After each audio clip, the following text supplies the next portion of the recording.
We want many explosions. You are listening to Rocket Therapy, the official podcast of Edmonds College Rocketry. The following program may contain opinions that are those of the speaker or speakers and do not necessarily reflect or represent the opinions, attitudes, or policies of Edmonds College Rocketry or Edmonds College. If you enjoy this program, please mash the applicable like and subscribe buttons. If you wish to contact Edmonds College Rocketry, please refer to the links in the description box below. And now, on to the show. Hi, I'm Bree, and today we're talking about the Demo 2 launch Part 2. Today, here with me are Austin Thiessen. Hello. And Logan Wilcox. Hello. So guys, Part 2. What's We're new? back. Woo! We've chilled out after the disappointment of last Wednesday, and let's start by talking about why the last mission was scrubbed and what scrubbing entails. Weather. Weather was bad. Yeah. So basically, based on our research, we've found a really good video, which will be linked below, that kind of goes into more detail. But the bottom line is that the chance of lightning was above the safe threshold, I think is the consensus on that.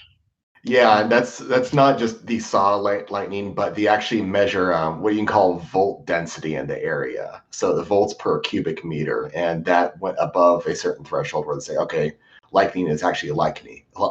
Now we're not necessarily seeing it. But that's just one of the things. There were a few other things about to break the threshold, such as winds and waves.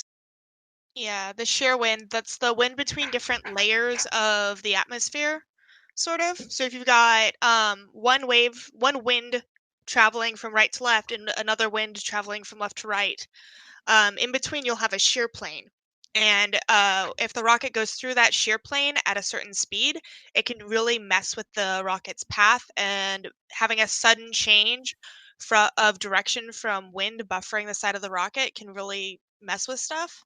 So there are rules against firing into that, which is probably for the best by my estimation.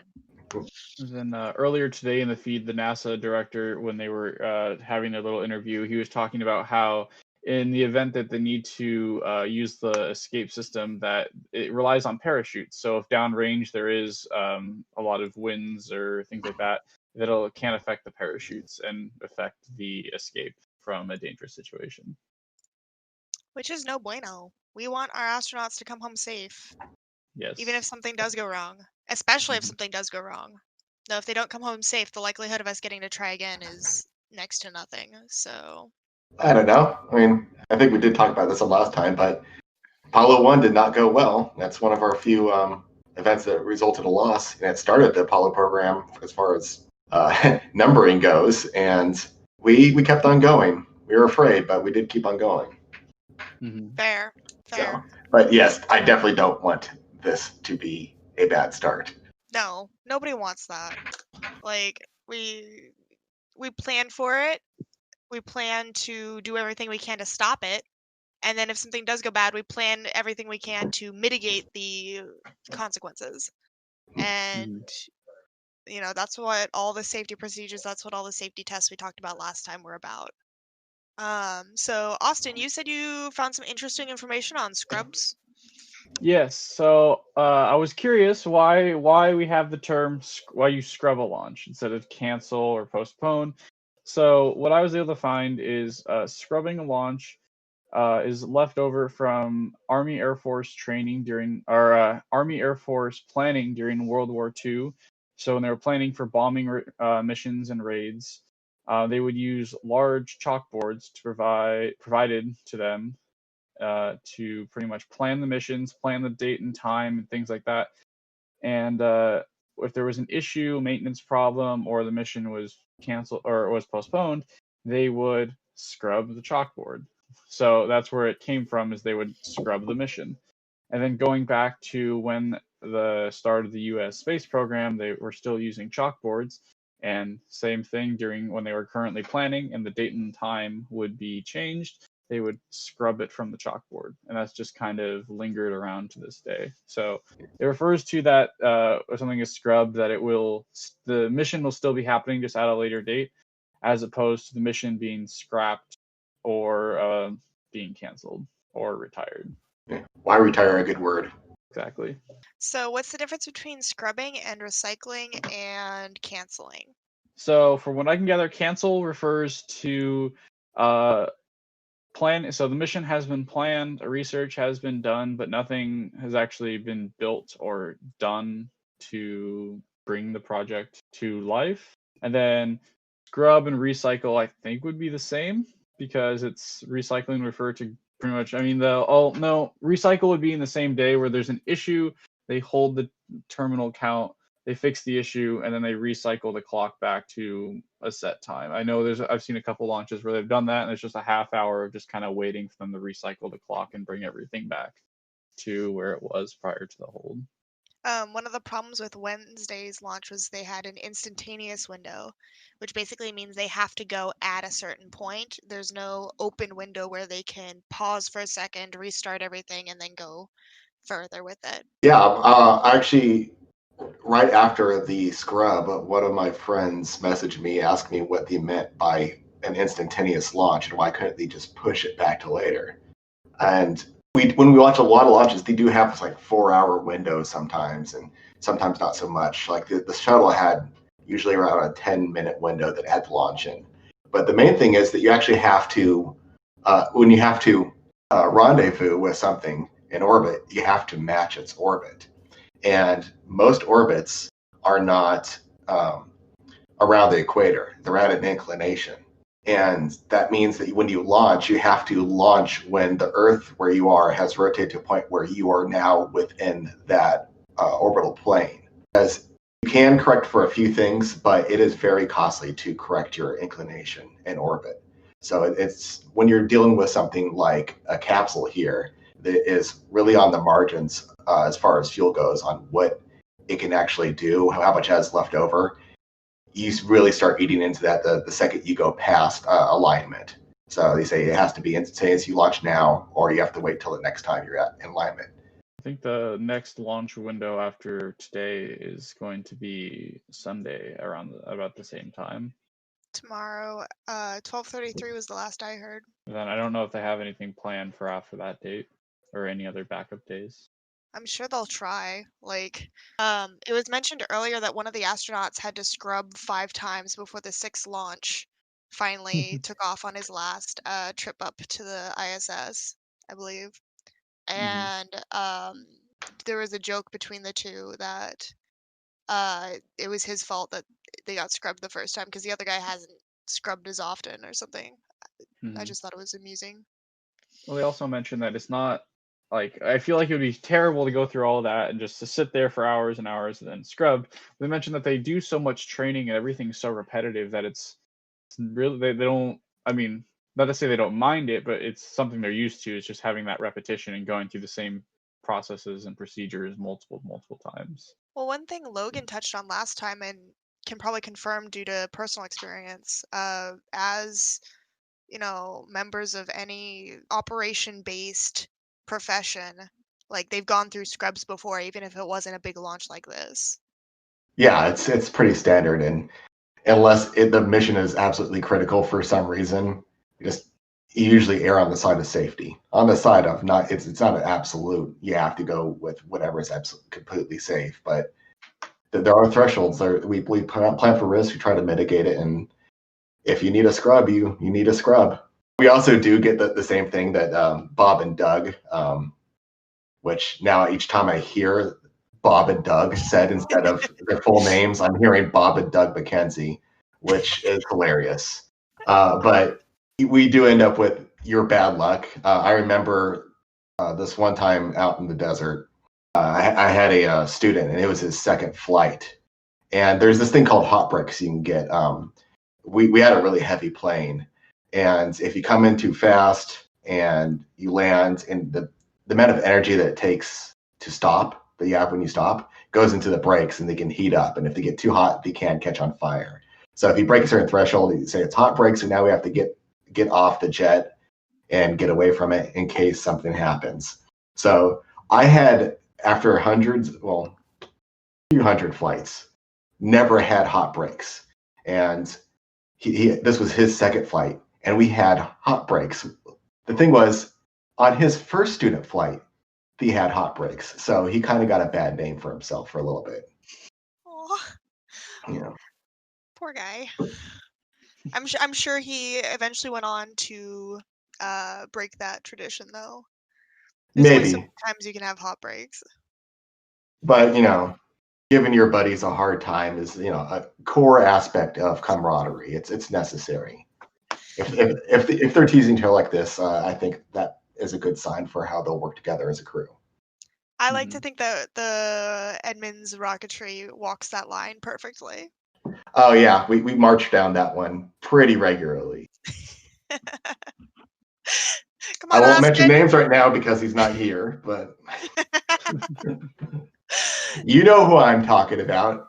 And if he's listening, you know I'm talking about you, Captain Now Fancy everybody Pants. thinks you're talking about them, Logan. Well, No, aside from me and Austin, because we're right here. no, yeah. No, they might think it, but only one person knows it. And right now, he's just going, wow. Logan spent this much time on a podcast that I'm not even on talking about me? Yes, I am. Wow. Okay, alrighty. Despite that slight divergence from our topic of choice, were there any other points we wanted to hit, guys? I had AFTS on there. It didn't really come up naturally, but you will hear that sometimes, and there's a possibility that we could hear it today. What is AFTS? AFTS stands for Automated Flight Termination System. There are several different things that happen when a rocket's running up to actually launching. You hear a lot of the ground crew going through checklists. And at about 1 minute, in fact, I think it's exactly 1 minute for the Falcon 9, they hand the controls over to the rocket's flight computer. And it runs its own internal checks. And AFTS is then triggered. So it's activated so that if it notices a fault, it can activate AFTS and just stop the countdown. In fact, that happened on one SpaceX launch. I have no memory of which one this was, but they handed it over to the onboard computers, and 1 second later, AFTS triggered and stopped the countdown.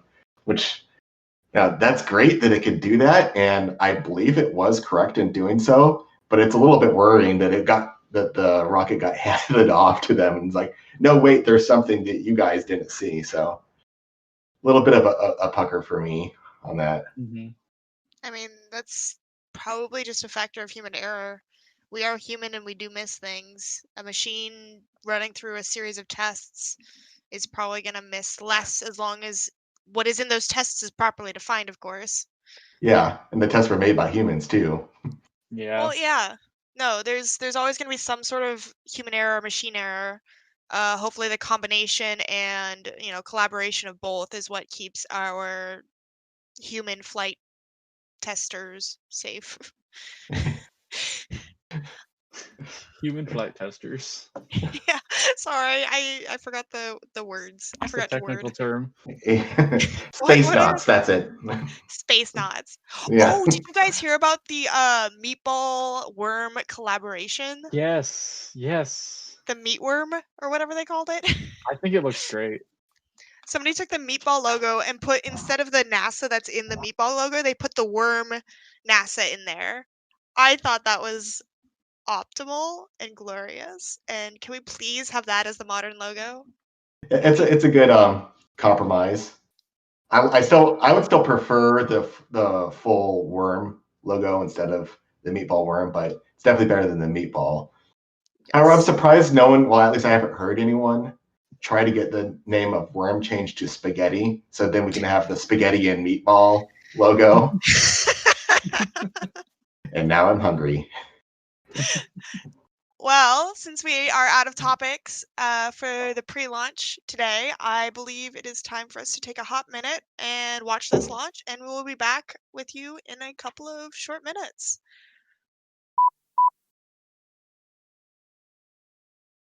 It is currently T-minus 15:12. Yep. Mm-hmm. And we're back. We're back. And we're further than we've ever been before. Mm-hmm. Yeah. I'm curious as to how Boeing feels about SpaceX mentioning that Dragon is the safest capsule ever built. I'm curious as to what the Boeing live stream is going to be when Starliner starts flying. Are they going to be saying, yes, the Starliner is the second safest capsule ever built? Or are they going to be saying, I think history says they'll use the word premiere. Well, then there's also the Orion capsule, which they brought up a couple times, which is, as far as I know, I think it's ready to go on SLS. They're just waiting on a few other components to be finished. They're just waiting on SLS. They're waiting on they're waiting on the rocket. Woo. Important part of the process. Very. Yeah. Hey, Calf, you missed this earlier, but the chief of staff at NASA was being interviewed by one of the SpaceX engineers, Daryl, and he was wearing a NASA shirt at the time. Mm-hmm. And the chief of staff started talking about how Orion, SLS, Artemis is like the future, and that's what's going to get us to Mars. And I don't think he realized that who he was talking to was a SpaceX engineer. Like, hey, cool story, man. That's all. You keep going with that. You do your thing. I found it pretty funny that when they mentioned the launch escape towers on the Mercury and Apollo, they were talking about it was a really old, quaint thing, and I was thinking, that's what we're using on the Orion. Yeah, well, I mean, there's still a debate over whether or not it's a better system, and it uses liquid. Not liquid. That's the difference. It uses solid fuel that's in the launch tower, and that separates. With the pusher motors, you have to use liquid fuel. And if I'm not mistaken, solid motors would probably have a more instantaneous reaction, right? Not necessarily. The Super Dracos are hypergolic. It's using hydrazine. So don't touch them or you die. Yeah, it's pretty nasty stuff. So there are still, risks and benefits to both. 12 minutes and 15 seconds. Oh my gosh. All right, everyone knock on wood now. You're supposed to knock on it before Breathe! Your shelf behind you. The trim on your door. The door isn't real wood. There you go. Now we're clear. Out of curiosity, I'm wondering, are they going to be reusing the boosters for launching crewed spaceflight for the first few flights, or are they going to? As far as I know, that's actually the plan. It's fine to reuse the boosters, but not yet the capsule. Makes sense.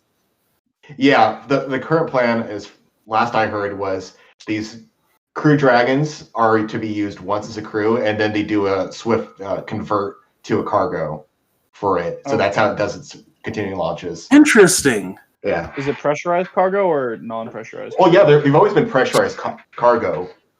It's the unpressurized is always in the trunk of the Dragon. Is this a long-term plan, or are they planning to start reusing crew capsules eventually? And now I believe it is the long-term plan. I think they are planning to reuse them, but right now with these versions, they're one-time only for a crew. That makes sense. Just out of curiosity, Dragon 2 is essentially a Crew Dragon fitted for cargo, and we've been flying that for a while, right? Yeah. Yeah.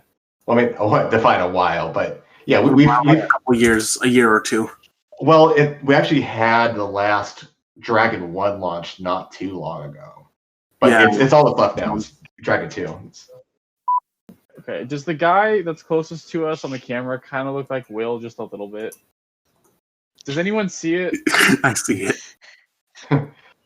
I mean, he was talking in the chat earlier about the wanting to be in seats 1 or 4. Yeah. Though seat 1 is for the Stuffy. It's very important. The Stuffy is very important. Does he have a name? Yeah, I think they all have names. I want to know his name. Comment in the comments below his name. So we can't really see what's on their screen, but I wonder if they have a certain portion for whatever they want to watch. Like while they're going up, they can watch somebody's YouTube feed on how this is all fake and the Earth is really flat. That'd be fun to watch if you're going up. Oh, the irony! They're really flat earthers, and they're just trying to prove us all wrong. Oh, too soon. That one dude that launched himself, with his homemade rocket, died this year. Did he die in the rocket, Oh. or was that someone else? No, he In the rocket. crashed. His experiment did not go well. That's unfortunate. What were the results of the experiment as seen? Well, he didn't even go as high in that rocket, which did launch, I think, a few times successfully. As you can go in an airliner, it's like, what's the point of this? You just wanted to have a fun ride, okay? You could have just gotten on a plane. Did you guys know that running gas through a high-speed pump is not a good thing? Well, that's just common knowledge, right? No. What is? They were just talking about how they don't want the pipes leading to the pump or from the pump to be warm at all, because that would flash the liquid oxygen into a gas, and running gas through a high-speed pump is a bad thing. Mm-hmm. Why is one of the portholes blacked out? The one on the right. Probably for heat Oh. concerns. I'd guess that the black portions are literally to make sure that it doesn't get too hot. Or maybe, wait, the reverse is true, because black absorbs heat. Wait a second, hold on. Well, no, you Let me need black brainhard tiles it. on the underside of the space shuttle to absorb heat. Mm-hmm. You wouldn't want to use white because that would reflect heat. Yeah, okay. That's actually just the studio that they're in. They haven't turned on the lights in there yet. Yeah, okay. That makes sense. That checks out. It's weird how the government is both incompetent and also manages to pull off these beautiful conspiracy theories. I mean, look at the I staging. know. Yeah, everyone should watch this. There was a show called Mitchell Weblook, and it was a sketch show from Britain. And one of their big famous ones was the talk about how to fake the moon landing. It turned out the cheapest way to fake the moon landing was to fake it on the moon. Yeah. I've heard that. I've heard that. And the last year, though, we did hit a milestone, and it was first man, right? That we finally gained the ability to fake a moon landing, like pretty accurately. So, yes. So they're retracting the strong back right now, and I like this part because it's needed to support it, but just before launch, you have to take it away. So it's like when you build a house of cards, like, did I get it? Move my hands away. All right, it's standing on its tail right now. No one breathe too hard. It's okay. They can always emergency eject if they need to. See, this is why we knocked on wood beforehand. They look like they're meditating in their capsule, just like trying to. I mean, that's what I do. Nothing else you can do. I'd Yeah. fake a Gordo Cooper and pretend to sleep. Like wake up, Bob. Oh, yeah. Okay. What is the thing that they covered the tower with? I feel isn't that? Looks like a screen to keep wind out Keep out FOD. and gunk. Mm-hmm. I know they mentioned the astronauts had little booties. It makes it look a lot nicer. SpaceX didn't want to have this gigantic industrial-looking structure, so they just made it look like a skyscraper. I think it looks sharp. Yeah. Modern, sleek. On fleek. What is this water I'm seeing? Rain, maybe. No, that could be the deluge system all the way out there, and that's not even started. It's way too early for that. Yeah. It has to be rain. They're not. It doesn't look like it's raining on the capsule or anything. Maybe that's part of the pressurization system for the deluge, and it's just comes up there. Bad camera placement. Do the fuel lines just break away? Yeah, they have a pull away thing on them. As soon as they detect any movement on the rocket, they retract. So in about 10 seconds, you should hear them say, switching over to in the onboard computer, probably said about FTS. 3, 2, 1, 0. Ignition. Liftoff of the Falcon 9 and Crew Dragon. Go NASA. Go SpaceX. Godspeed, Bob and Doug. I didn't cry. I heard nothing. I didn't hear anything either. Not a word. Now, is the second stage reused, or is that just jettisoned? That just deorbits and burns up. They were Okay. considering finding a way to reuse it, I think, in the past, right? Yeah, but it was just like it'd be too costly, and they really want to move on to Starship. My God, a dinosaur. Stuffy! Oh! It's got sequins and everything. He's their new best friend. He's the secret third crew member. Sleep. Who can sleep? Professionals. Professionals can sleep. Oh. I haven't breathed that shallow in a while. They'll knock it off course. No, I probably wouldn't be watching this morning if I hadn't, gotten just randomly selected to be to make the Rocketry Club happen. Like, I probably would have just been, doing other things instead of watching this, and this wouldn't have been a priority in my life if I hadn't started this. And, there have been a couple of moments that the Rocketry Club has really, made me think, if I hadn't done that, I wouldn't be here. And, I wouldn't be taking part in this historic thing. And,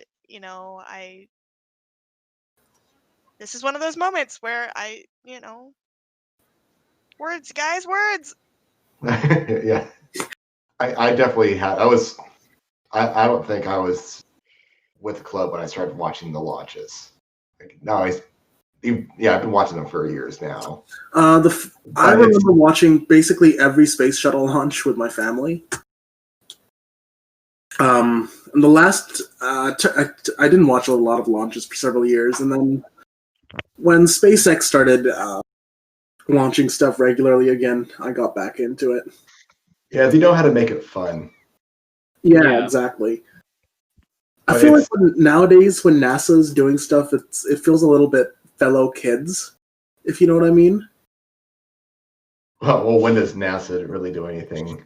It's actually fully NASA. It was ULA for a while, and I think they're just now starting to pick it up. Their last launch was somewhat entertaining, so in a good way. But yeah, SpaceX definitely made it exciting. But still, it's on what Bree was saying. I've been watching for a while, but it's nice to have people to watch it with. Oh, that's nice. I'm glad you have something you're interested in. Yeah, it's good to be able to share the excitement and not just get someone who, I guess, thinks good for you, but someone who actually is just as fascinated by this as you are. Definitely kind of made my family watch this one.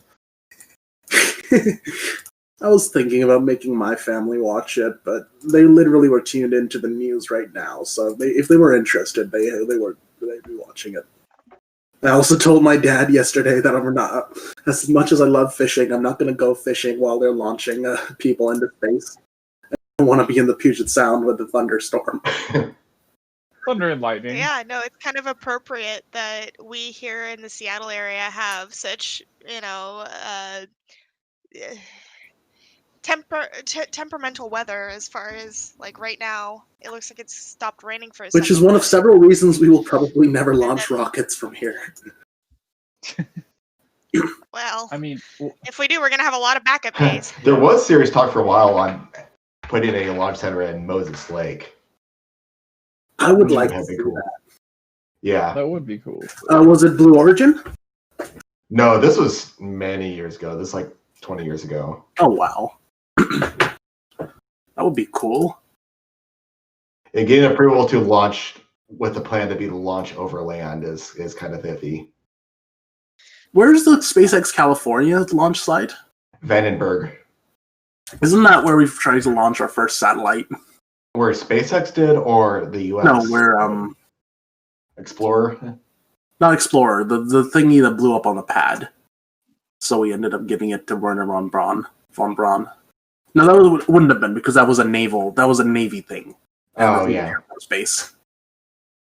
I think my favorite part was watching the 9 little streaks on the initial burn. Mm-hmm. Because I don't know, I was a pretty big Naruto fan growing up, and like I've always been like, oh, Ninetales, it's like heroic and fancy. It's like watching that made me think back to that, and it's like, oh, freak, you know. Well, I loved at the end once they got up in the orbit. They're like, "Thank you for flying Falcon 9 today. Hope you enjoyed your ride." I mean, you gotta have fun with it where you can. That's one of the things that they were saying with Bob and Doug, just kind of joking around and trying to keep it light in the car and in the cockpit. Mm-hmm. Like you gotta. It's the only way to. Having a Tesla carry them to the pad is the best product placement they could wish for. I mean, SpaceX built the freaking rocket. They're separate companies. Same dude. Separate companies. Yeah, technically. They're both heavily associated with Elon Musk, though. Musko. And Musk fire. quite frankly, his company's made history today. So I'll give him that. He can have that one. He worked hard for that one. When's Starliner gonna fly? Guys. Oh, did you watch the video I posted yesterday? Oh, I didn't know. Yeah, they were doing another static fire on SN4, and yeah, I heard about that. It just blew up. Yeah, the whole thing. It just boom, gone. Which link in the description box below. Yeah, it is. It's nuts because it takes the delay between seeing it and hearing it is huge. So it really gives you a sense of how big that thing is, and then how big that explosion was. I feel like should SpaceX be betting so hard on something that has been what? The way it is, blowing up so much? Well, it's new stuff. Making something that big is going to be difficult. And what you just said there is very similar to what people said about them even trying to land a first stage, but now that's basically becoming standard. Yeah, so. I don't think they shouldn't push forward with Starship. That's definitely... I think we definitely need something like Starship in the space industry.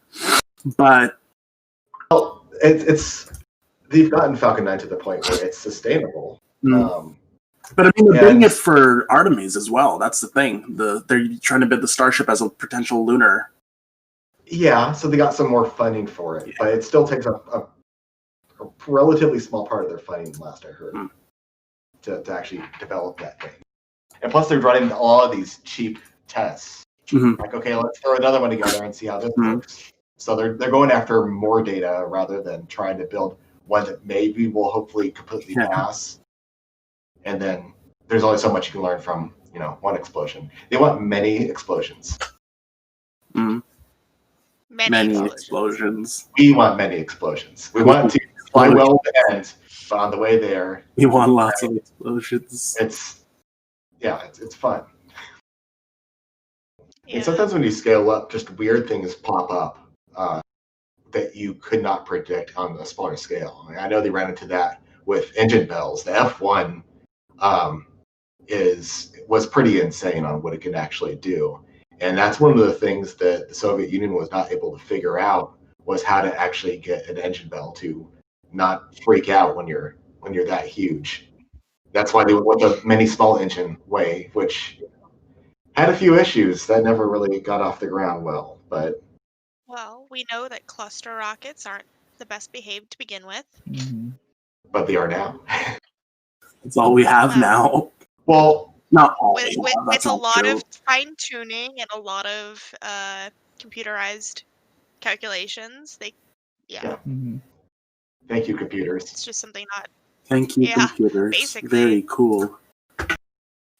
You get our meat bodies up to the moon, and we are thankful. Meat bodies.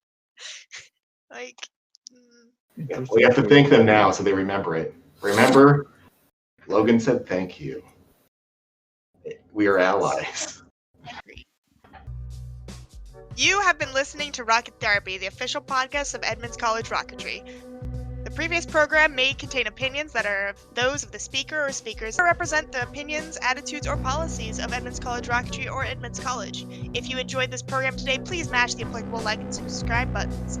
If you wish to contact Edmonds College Rocketry, please refer to the links in the description box below. Remember, Bree's not crying, you're crying. No, remember, up is easy, down is hard.